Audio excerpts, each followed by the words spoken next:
तेच झाड? फिरून फिरून मी पुन्हा तिथेच का येतेय? बहुतेक मला चकवा लागला. मला ते गाव शोधायचं. मला रस्ताच सापडत नाहीये. मी काय करू?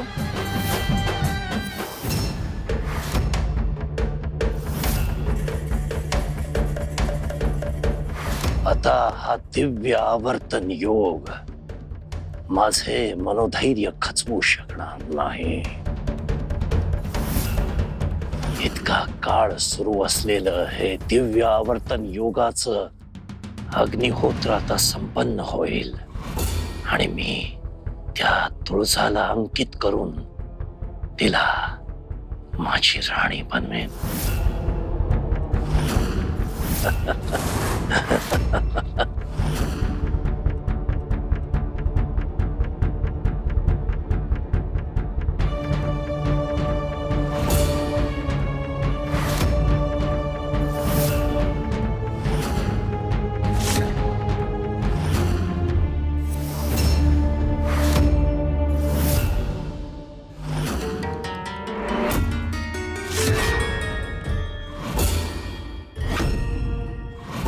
काका, हो काय झालं?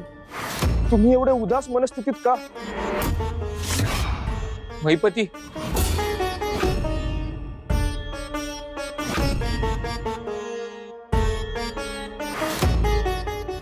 आम्हाला क्षमा करा. क्षमा करा? हो काय झाले काका? कशाबद्दल? आणि जगदंबा कुठे? लग्नाची काही तयारी दिसत नाहीये.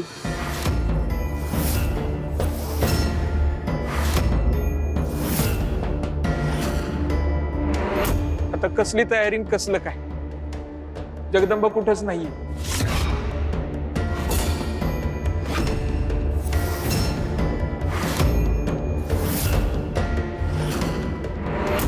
जगदंबा नाही.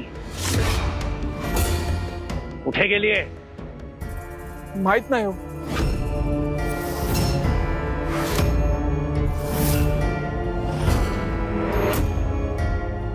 असत्य असत्य बोलताय ते. यानीच तिला कुठेतरी लपवून ठेवली असेल. योग्य शासन झाल्याशिवाय हे बोलणार नाहीत.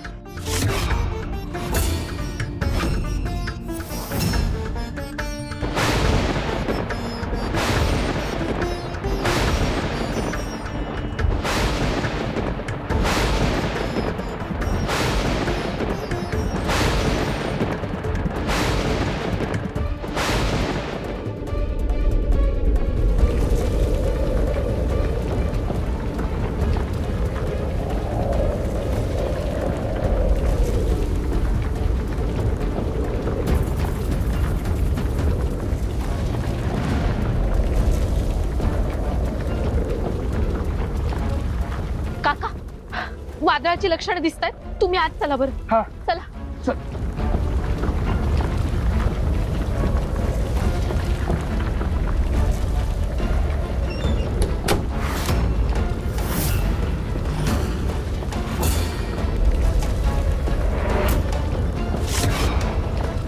हे नाही घडू शकत. हे असं नाही घडू शकत. जगदंबा!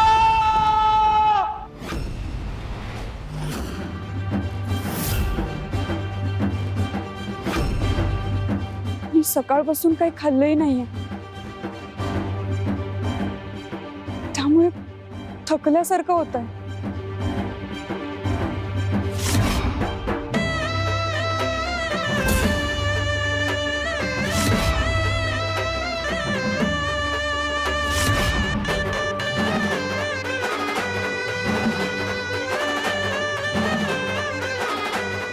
तुळजाई, तू दिलेला दृष्टांत अखेरचा शब्द मानून मी निघाले. पण मला कुठे जायचं काहीच कळत नाहीये. मला दिशा दाखव, नाहीतर मी हरवून जाईन. मला मार्ग दाखव तुळजाई.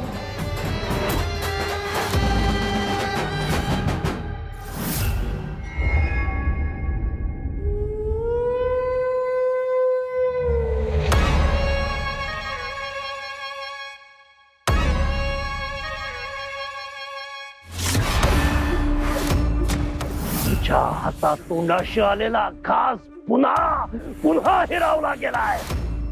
पुन्हा एकदा आमचा पराभव झालाय. पुन्हा तुझाला प्राप्त करण्याचे कार्य आम्हाला सिद्धीस न्यावं लागेल. पण त्यापूर्वी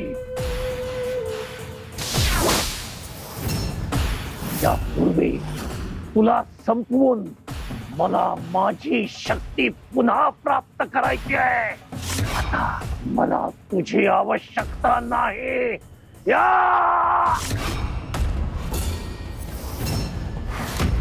क्षमा करा मला असुर नरेश. मला एक संधी द्या. मी जगदंबाला शोधून ह्या प्रकरणाचा छडा लावीन आणि तिला इथे तुमच्या समोर उभं करीन. तुझ्यावर माझा विश्वास नाही. एकदा ऐका तरी. हा आरोप चुकीचा आहे. मी जगदंबाशी मैत्री केली, तिच्या पालकांचा विश्वास संपादन केलं, तिला लग्न ठरवण्याच्या टप्प्यापर्यंत मी आणलं. जे शक्य झालं नाही कुणाला ते मी करून दाखवलंय असुर नरेश. जगदंबा या अचानक ठरणाऱ्या लग्नामुळे घाबरली असुर नरेश, पण मी तिला परत घेऊन येईन असुर नरेश. मला एक संधी द्या. असुर नरेश, हा जे काही बोलतोय ते सत्य बोलतोय आणि तसंही दिव्य आवर्तन योग अजूनही संपलेला नाही. आपण सांगितल्याप्रमाणे यावेळी प्रचंड मोठी उलथापालथ होणार आहे.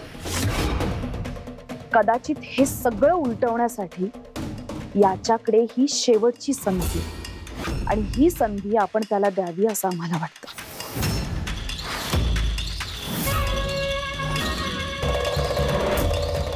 ठीक आहे, ठीक आहे. ही याला पुन्हा एकदा शेवटची संधी.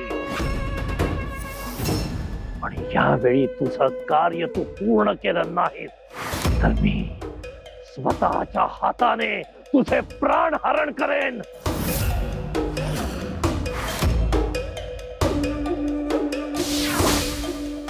नाही, आता अशी चूक परत होणार नाही.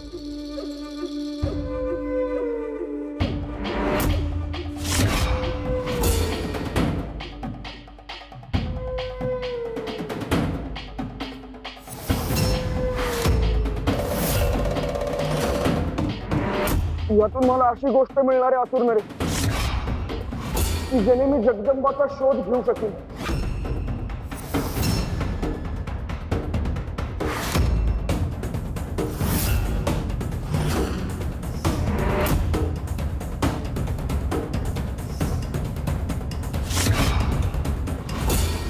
आता जगदंबा मला सापडणारच.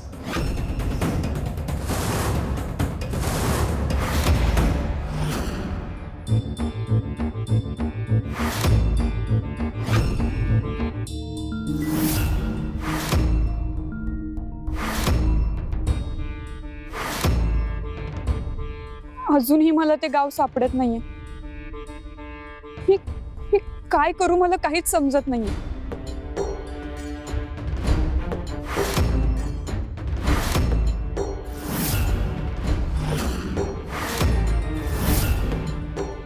कोण आहे? कोण आहे तिकडे?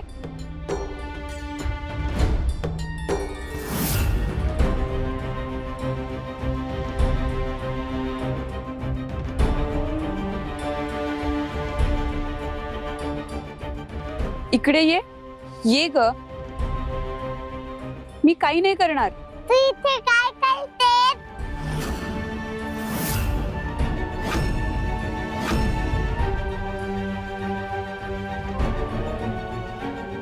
कोण आहेस तू?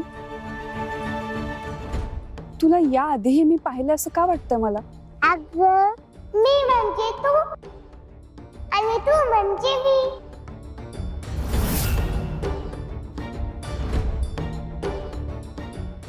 हे वाक्य हे सुद्धा मी याआधी ऐकलंय. काय अर्थ आहे याचा?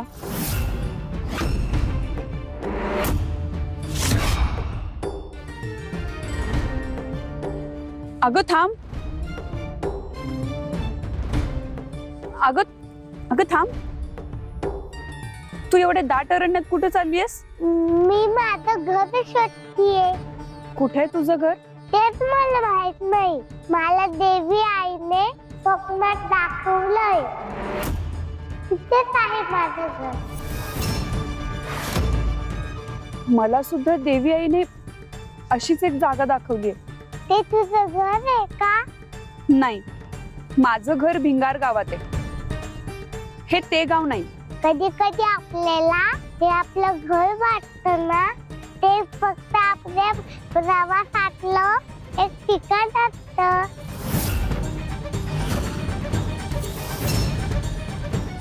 तुझे आई वडील कुठे आहेत? आणि तू अशी एकटीच का फिरतीयस?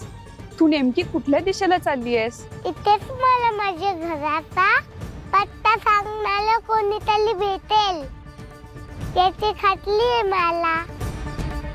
या अरण्यात मी दिवसभर फिरतीये, मला कोणीच नाही दिसलं. मग तुला कसं कोण सापडणार?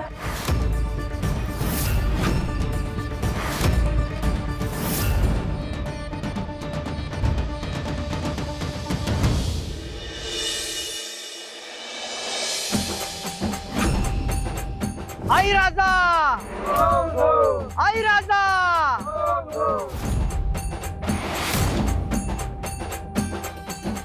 एवढ्या दाट अरण्यात ही एवढी माणसं कुठून आली? कोण याची माणसं? आई राजा.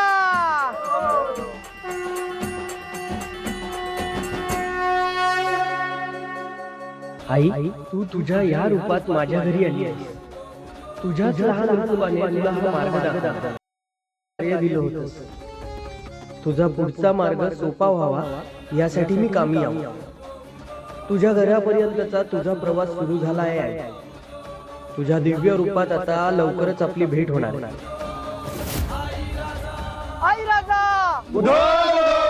आई राजा, आई राजा.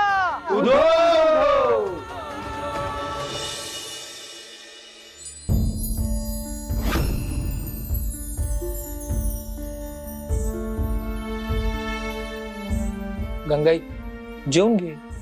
2 घास तरी खा. माझी लेक घरात नसताना घास घशाखाली कसं उतरलो. माझ्यामुळेच ही संधी येळ आली आहे आपल्यावर. मीच तिच्या लग्नासाठी मागे लागली होती, म्हणून ती घर सोडून गेली. मीच समजत वाईट आई आहे, दुष्ट आहे. मीच समजत नाटाळ बाह्य नाही आहे. माझ्यामुळे ते समज भंगार घडते. मुलीच्या बाबतीत आई खूप हळवी असते. अशा वेळी बापाला कणखर राहायचं असतं. आता जे काही घडणार आहे त्या प्रसंगी तुम्हाला खंबीर राहायचंय. गंगाई, अगं तुझी काय बी चूक नाही. तू स्वतःला दोष देऊ नको. आई म्हणून लेकीसाठी जे योग्य वाटलं ते तू केलं, तर तिच्या नशिबातच वेगळं काहीतरी लिहिलेलं असेल.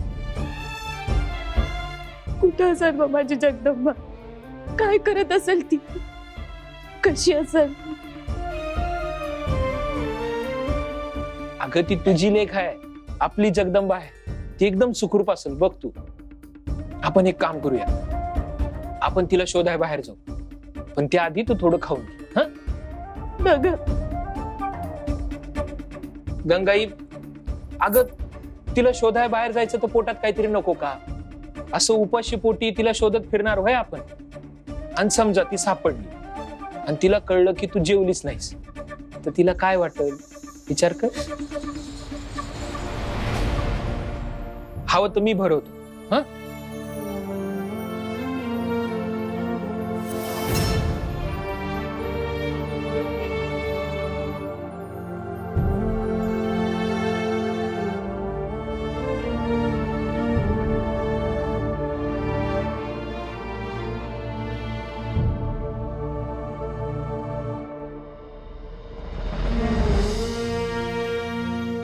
जगदंबानं काही खाल्लं असेल का हो?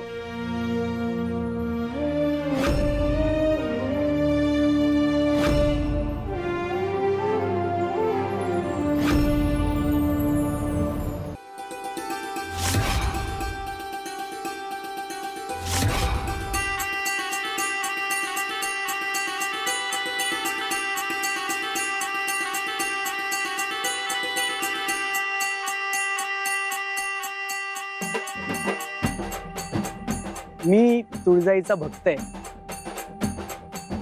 अग्नीमधून तुळजाईने माझी निर्मिती केली. हो मला माहिती आहे.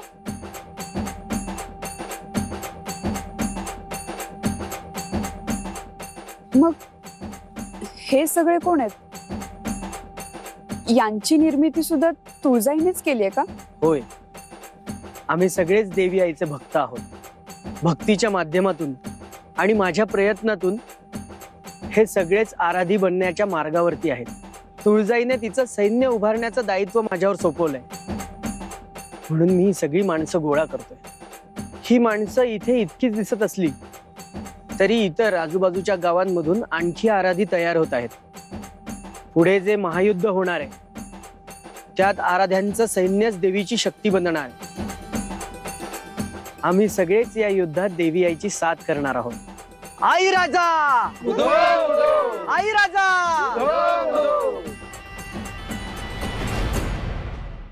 गावामध्ये साजीर असे ते चिंचपुर. देवी आईचा वाडा हो जिथे आहे किती का सुंदर. दगड चिंतामणीचा, अंश देवीच्या शक्तीचा. महापूर येतो जिथे दररोज माझ्या तुळजाईच्या भक्तीचा, माझ्या तुळजाईच्या भक्तीचा.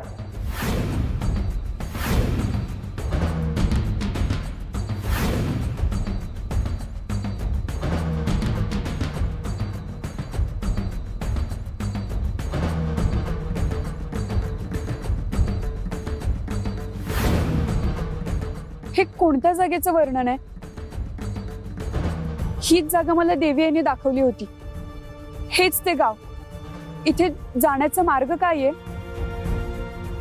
त्या गावाकडे जाण्याचा मार्ग जरी सोपा वाटत असला तरी तुझा मार्ग अत्यंत कठीण आहे आणि हा मार्ग तुलाच शोधायचा आहे. मी सगळ्या परीक्षांमधून जायला तयार आहे, पण मला तो मार्ग सापडणार कुठे?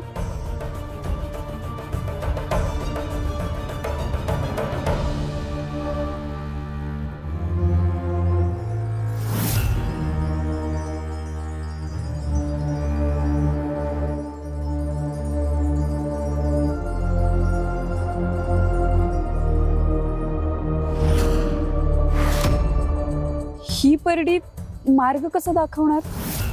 या परडीतूनच सगळ्या प्रश्नांची उत्तरं मिळतील. आईचा आशीर्वाद आहे ही परडी. परडीतून सूर्य उगवता वाट दिसेल आईच्या घराची. कृष्ण धवल मोत्यांनी नटली सजली वाट भक्तीची. दारचा तो कवडी अंबा दरवळ आईच्या दाराशी.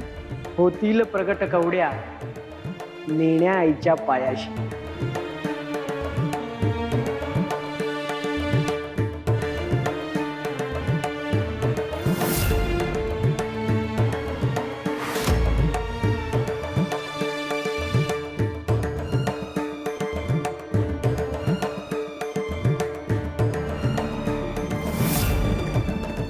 जिथं प्रभात तुझं जागा होता त्याचा शेवटचा मार्ग दिसणार. तुमची लीला अगाध आहे. तुम्हीच वेगळ्या रूपात येऊन स्वतःलाच मार्ग दाखवत आहात. आई तुळजाई आणि आदिशक्ती यांनी गुंफलेलं हे कोडं आता पूर्णत्वाला येणार. परडीतून सूर्य उगवता वाट दिसेल आईच्या घराची. कृष्ण धवल मोत्यांनी नटली सजली वाट भक्तीची.